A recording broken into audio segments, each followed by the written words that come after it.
but I'm really happy to be here. Thank you. Yeah, so when I tell people I went to an all-girls private school and they know I'm gay, there's a few things that happen. There's the most obvious joke that goes unspoken because it's so outdated and unfunny, which is that YHS made me gay, having been around all those women for all those formative years. Then there's a really awkward silence that follows because by now I can't even bring myself to pretend to laugh. But if whoever I'm talking to forgoes that joke and our conversation is allowed to continue, I'll explain to them what my experience was growing up and going to New York, which was not the experience of all students and not the experience of all gay students, just how things went for me during my years here.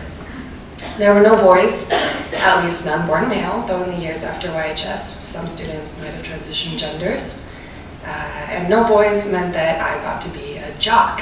I got to feel empowered by being on the basketball team and getting fans out to cheer us on in games, not just to trickle in until they could catch the boys' game after us, as was often the case at co-ed schools.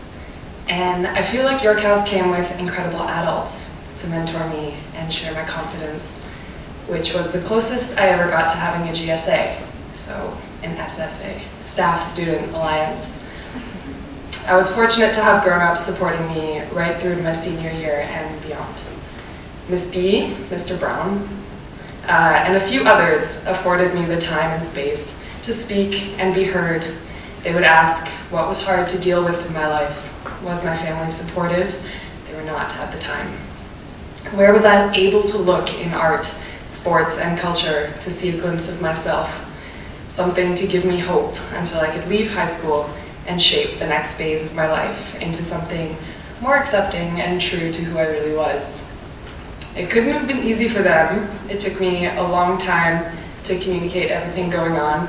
My relationship with my mom was pretty tough, and I was in the closet from age 14 until age 21, and even from there it was still a process. And as grateful as I am, and always will be, to the staff I had on my side, a GSA just seems like what I really needed.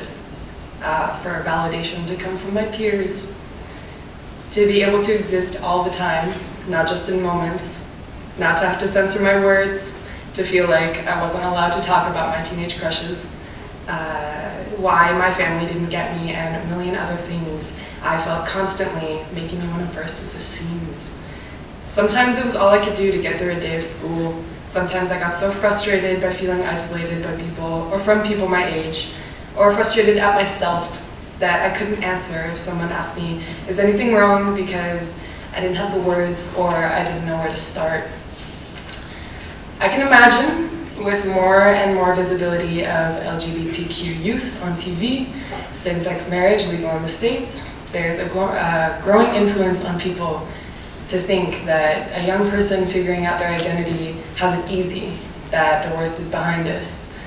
But I know it's not even close to an easy road for young people, and joining the GSA as allies sends incredibly strong messages to anyone still resisting the idea that we all deserve to be accepted in society without being made to feel ashamed of ourselves and our journeys. An ally isn't just a person who's okay with gay people. It takes action in the everyday to make someone an ally, to make life better for the amazing LGBTQ youth around you. An ally has the power to change lives, to really make it okay for a young person growing up outside whatever's considered the norm in society. An ally can set an example for others that fighting for change is as simple an act as showing up to a GSA meeting once a week during lunch to play games, or talk about issues, to listen and support your friends. It can be sharing seats at your lunch table, inviting people to go out, or stay in and watch movies.